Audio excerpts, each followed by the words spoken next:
योग प्रवर्तक स्वामी विवेकानंद आणि मंडपामध्ये बसलेले तुम्ही सर्व लोक आणि व्यासपीठावर जाधव महाराज, आजचे व्याख्याते आणि सुधीर सावंत साहेब हे बसलेले आहेत. तुमच्या सर्वांच्या साक्षीनं मी आपल्यासमोर बोलायला सुरुवात करतो. हिवरा गावामध्ये एका कवेलूच्या खोलीमध्ये आम्ही 50 वर्षापूर्वी विवेकानंद आश्रम सुरू केला. आज 50 वर्ष झाले. आणि त्याच्यानंतर तिथं खाली धरण होणार होतं म्हणून आपण इथं आश्रमाची स्थापना केली आणि हा विस्तार तुम्ही पाहत आहात. खाली ज्यावेळेस आश्रम स्थापन केला 50 वर्षापूर्वी, त्यावेळेस आवाज मोठा होतो. हा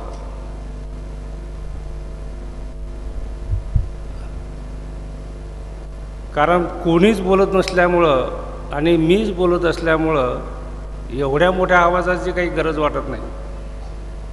आणि तुमचा जर आवाज दाबून टाकायचा असेल तर मी माईकजवळ बोललं पाहिजे. असं बोललं की तुमचा आवाज दबतो. तर तुमचा आवाज दबला जाऊ नये आणि माझा आवाज तुम्हाला चांगला ऐकू यावा म्हणून माईक दूरच पाहिजे असं माझं मत आहे. तर आश्रमाची ज्यावेळेस स्थापना झाली कवेलू खोलीमध्ये, त्यावेळेस विवेकानंदांच्या नावाचा जयघोष आणि भारत माता की जय हे ज्यावेळेस आम्ही सुरू केलं तर काही लोकांना ते जरा अवघडल्यासारखं वाटे की हा बंगालचा साधू त्याच्या नावाचा जयघोष आणि भारत मातेचा जयघोष ही धार्मिक संस्था आहे, हे इथं काय सुरू केलं तुम्ही. तर तेव्हा 50 वर्षापासून आतापर्यंत खेड्यापाड्यामध्ये सर्व ठिकाणी आपली जी कार्यकर्ते मंडळी आहे या 2 नावाचा घोष करते. एक विवेकानंदाच्या नावाचा आणि भारत मातेचा. तर भारत मातेचा जयघोष करणारी संस्था महाराष्ट्रामध्ये धार्मिक संस्था हीच आहे.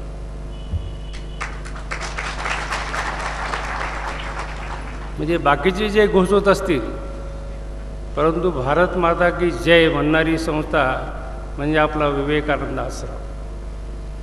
आणि त्याचं मागचं कारणही मी तुम्हाला समजावून सांगतो की भारत ही जर आपली माता असेल तर भारतात राहणारे सर्व लोक तिचे पुत्र आहेत. पुत्र आहे तिचे. आणि आपल्या भारतामध्ये किती जातीचे लोक राहतात तुम्ही समोर बसलेले तुम्हालाही माहीत नाही आणि आपण कधी विचारही केला नाही. अनेक जातीचे लोक राहतात. एका जातीमध्ये 12.5 जाती असा हिशोब करून मी त्याचा विचार केला तर 1628 जातीचे लोक भारतामध्ये राहतात. किती? 1628 जातीचे लोक भारतामध्ये राहतात. मग इतक्या लोकांचा हा देश आहे, ही आपली माता आहे आणि आपण सर्व भाऊ होय. तुम्ही आम्ही आमच्यामध्ये भेद नाही आहे. मी तुमचा आहे, तुम्ही माझी आहात, कारण आपली माता एक आहे. बरोबर आहे ना? तर त्या दिवसापासून तर आतापर्यंत म्हणजे 50 वर्षापर्यंत आपण भारत माता की जय म्हणत आलो. आणि हाच एक आपला असा आश्रम आहे की या ठिकाणी धर्मभेद नाही, जातीभेद नाही, गरीब श्रीमंत भेद नाही आणि धर्म जर किती असतील तर प्रामुख्यानं दिसायला 6 धर्म दिसतात आणि पंथ, संप्रदाय, संघ याची गणनाच नाही. परंतु विवेकानंदांनी आपल्याला जे सांगितलेलं आहे, भंडारीजी त्यांच्या भाषणातून बोलतात, मी इतकं काही अभ्यासलं नाही म्हणून जे काही महत्त्वाचं आहे ते लक्षात ठेवून आपल्यासमोर बोलतो. विवेकानंदांनी सांगितलं होतं की प्रत्येक माणसाचा स्वतंत्र धर्म पाहिजे, कारण प्रत्येक माणूस सारखा नाही, त्याचा स्वभाव वेगळा, सर्वांचा सारखं वेगळं वेगळं आहे.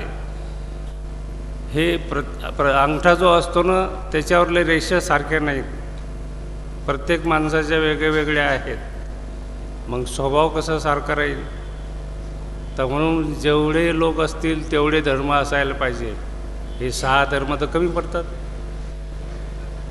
नाही का? 6 धर्म कमी पडतात.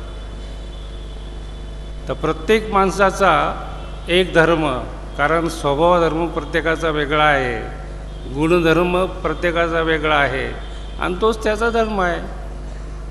तर म्हणून प्रत्येकाला त्याच्या आवडीनिवडीनुसार जे जे काही आवडत असेल किंवा पटत असेल तशा प्रकारचं जीवन जगायला सुरुवात काही करायला हरकत नाही, असं माझं मत आहे.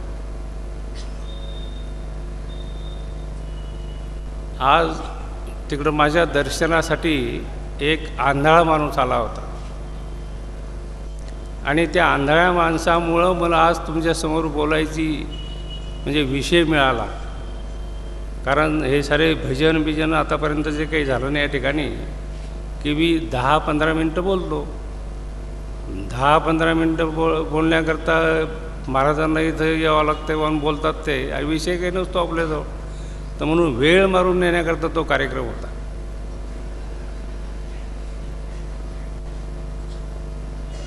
तर तो आंधळा माणूस झाल्यानंतर मला काय सुचलं, तर आतापर्यंत 50 वर्षाचं जे कालखंड झाला आपला आश्रमाचा, आणि माझं 72 वर्षाचं 72वं वर्ष सुरू झालं. या कालखंडामध्ये मी आंधळ्या माणसाला गुरु केलेलं आहे. आता बाकीच्या लोकांचे वेगवेगळे गुरु असतात. गुरु महात्म्य जाधव महाराजांनी काल सांगितलं, आणि माझा गुरु तर आंधळा आहे. आंधळा माणूस जो असतो ना त्याला मी गुरु केलं. तुम्ही एखाद्या वर्तमानपत्रामध्ये किंवा कुठंतरी पाहिलं का की आंधळ्या माणसाचा ॲक्सिडेंट झाला म्हणून? आंधळ्या माणसाचा ॲक्सिडेंटच होत नाही. त्याच्या अंगावर कधी एसटी जात नाही, कारण त्याजवळ एक काडी असते आणि त्याला एक बेल असते. त्या याच्याकडे पाहूनच तो गाडी चालवणारा ठरवतो की हा माणूस आंधळा आहे, त्याच्या अंगावर नाही घालत. आणि आंधळा माणूस इतका हुशार आहे की त्याला दिसत नाही, कानानं त्या आवाजावरून ती परिस्थिती जाणतो की कोणी येऊन राहिलं का, गाडी येऊन राहिली का. आणि आंधळा माणूस कधीच पायामध्ये चप्पल जोडा घालत नाही, कारण चप्पल जोडा घातला ना तो कुलीकडेही जाऊ शकतो. तर पदस्पर्शानं त्याला रस्ता कळतो, आणि त्याच्याजवळची काडी जी आहे ना तो अशी करत चालतो. जिकडं थाळली मागं सरायचं. असं केलं खड्डा दिसतो जायचं नाही, एवढंच करतो तो.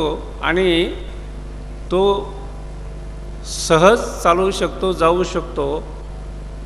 हा विचार माझ्या डोक्यात आल्यानंतर मी ठरवलं की जिकडं अडथळा येईल तिकडं जायचं नाही, जिकडं खड्डा असेल तिकडं जायचं नाही. म्हणजे जिकडं आपल्याला अडथळा निर्माण होईल ते करायचं नाही. आणि त्याच्यामुळं आतापर्यंत ही जी काही वाटचाल झालेली आहे याच्यामध्ये मी यशस्वी होण्याकरता किंवा मी काही त्याच्यात या आंधळ्या माणसापासून जे शिकलो की जिकडं आपल्याला अडचण निर्माण होईल ते करायचं नाही. तर म्हणून एक अडाणी माणूस 4था वर्ग शिकलेला माझे तेवढेच दिवस वाया गेले फक्त.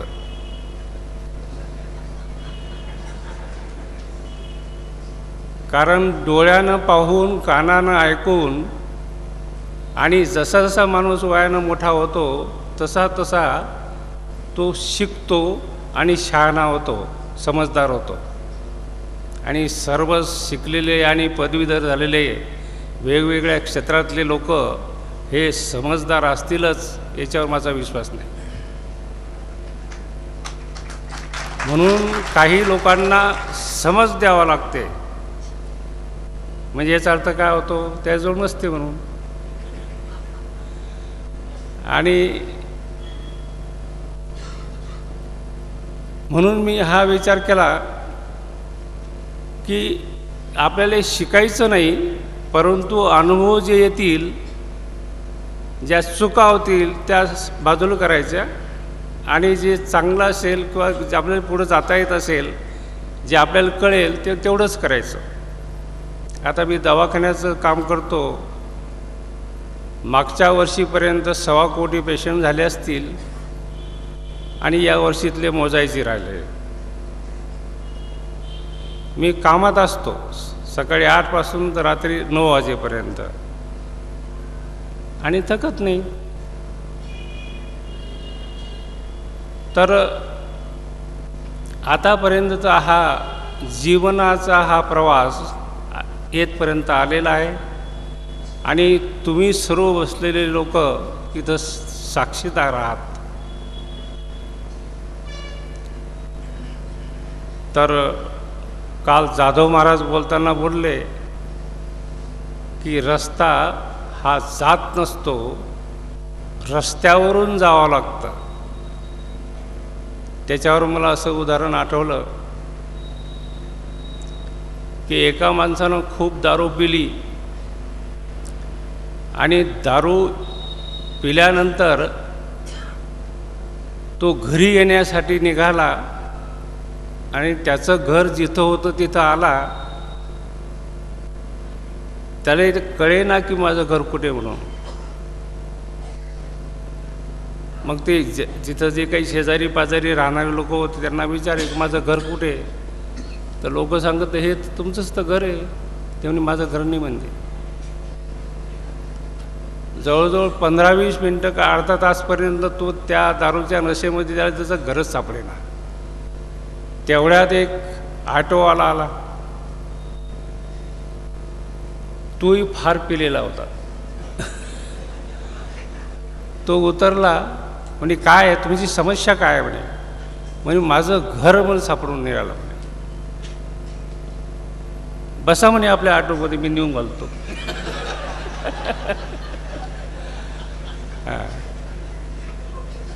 म्हणजे तो त्याच्या ऑटोमध्ये बसला. तो दारू पिलेला, हा दारू पिलेला.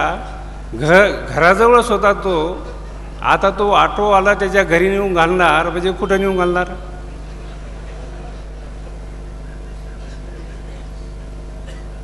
म्हणून रस्ते हे बाहेर जाण्यासाठी आता असतात, आत उतरावे लागते. हा विषय महाराजांनी काल सांगितला. रस्ते हे बाहेर जाण्यासाठी असतात आणि आत उतरावे लागते.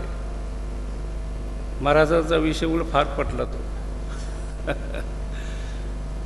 तर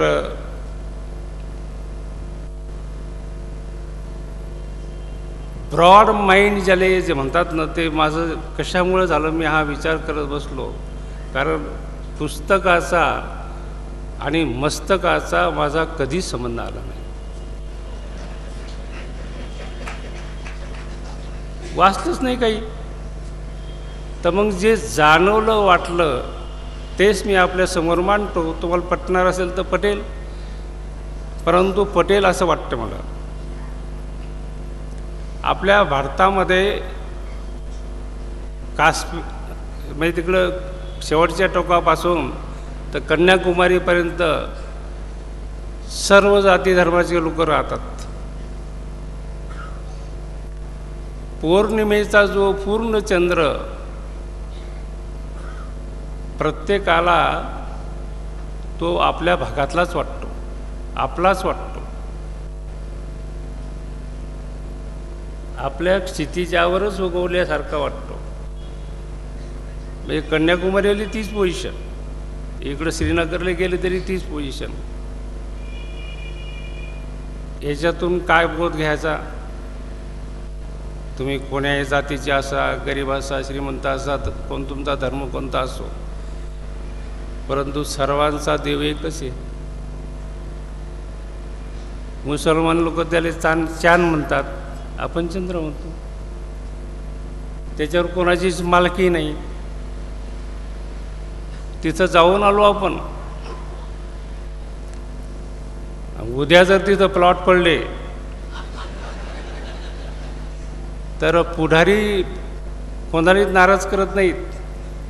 आणि एखादा माणूस जर तिथं पुढाऱ्याकडे गेला किंवा तिथं प्लॉट पाडणं सुरू आहेत तर एक पत्र पाहिजे होतं, तर पत्र लिहून देतील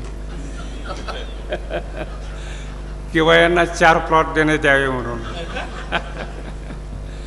ते कोण पाळले, तिथं खरंच जाता येतं का, आणि तिथं जाऊन आपण जगू का, याचा विचारही नाही. तर हा चंद्र सर्व भागातल्या लोकांना आपलाच वाटतो. सर्वांनाच तिथं काही भेदभाव नाही, काय नाही, काय नाही. आणि तसाच देव सर्वांचा एकच आहे. हा बोध आपल्याला घेता येईल का नाही? आता दुसरा बोध असा घेतो की ज्याच्या अस्तित्वानं सर्वांचं अस्तित्व आहे. झाडं, आपले पिकं वगैरे ज्याच्यामुळे येतात. सूर्याच्या प्रकाशामुळं आपल्या शरीरामध्ये व्हिटॅमिन D3 तयार होतं. तो सूर्य माथ्यावर असताना किंवा उगवलेल्या अवस्थेत असताना किंवा संध्याकाळच्या अवस्थेत असताना आपण त्याच्याकडे कधीच पाहत नाही. म्हणजे जर सूर्यप्रकाश जर नसेल, सूर्य नसेल, तर इथं काहीही शिल्लक राहणार नाही.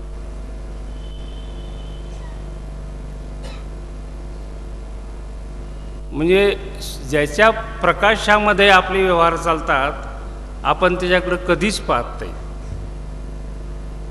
असं मला म्हणायचं. तसं ज्याच्या अस्तित्वानं ज्याच्या असण्यानं आपलं अस्तित्व आहे त्याची आपल्याला जाण नाही, आपण त्या देवाकडे पाहत नाही, त्याचा विचार करत नाही, तर हे आपलं अज्ञान आहे. त्याला शास्त्रामध्ये अविद्या म्हणत असतील. तर म्हणून देव तुम्हाला मानायचा का नका मानू त्याचा काही संबंध नाही, परंतु मी तुम्हालाच देव मानतो. आपण देव माणूस नाही, काय हरकत नाही, पण आपलं अस्तित्व जे आहे ना हे आपल्याला नाकारता येत नाही. आणि म्हणून हे सामूहिक जे अस्तित्व आहे हे परमेश्वराचं रूपच आहे. आणि म्हणून जनता जनार्दनाला नमस्कार करून काही संकल्प जे केलेले आहेत भविष्यात ते आपल्यासमोर मांडतो. लेख वाचवा जिकडं तिकडं म्हटलं जातं. आणि मुलीचे गर्भ पाडणं सुरू आहेत. आपले भंडारी साहेबांनी त्याच्यावर मला वाटतं वक्तव्य केलं होतं काल परवा. तर तुम्ही लेख वाचवा म्हणजे गर्भपात मुलीचा करू नका. आम्ही मुलीकरता इथं वसतिगृह तयार करून आलो 600 मुलींचं. म्हणजे बांधकाम म्हणजे खोदकाम झालेलं आहे, फक्त उत्सव व्हायचा, आता बांधकाम सुरू होईल आणि पुढच्या वर्षी ते तयार होईल. फार दिवसापासूनची आपल्या भागाच्या लोकांची आरोग्याची व्यवस्था व्हावी म्हणून माझा जो दवाखान्याचा संकल्प होता त्याला विलंब झाला. परंतु आपल्या राज्य सरकारनं एक विशेष बाब म्हणून आपलं ग्रामीण रुग्णालय जे मंजूर केलं होतं त्याची काम करण्याची ऑर्डर ज्या माणसाला ठेका मिळाला त्याला मिळाली. आता हा आपला उत्सव झाला की त्याचं काम सुरू होईल. म्हणजे ते किती रुपयाचं आहे, जिथं जे कर्मचारी राहणार आहेत त्यांचा निवास 3 कोटी रुपयाचा आणि दवाखाना 5 कोटी रुपयाचा. आणि ते जे डिझाईन त्यांनी बनवलं, अजून महाराष्ट्रामध्ये तशा प्रकारचं ग्रामीण रुग्णालय कुठंच नाही.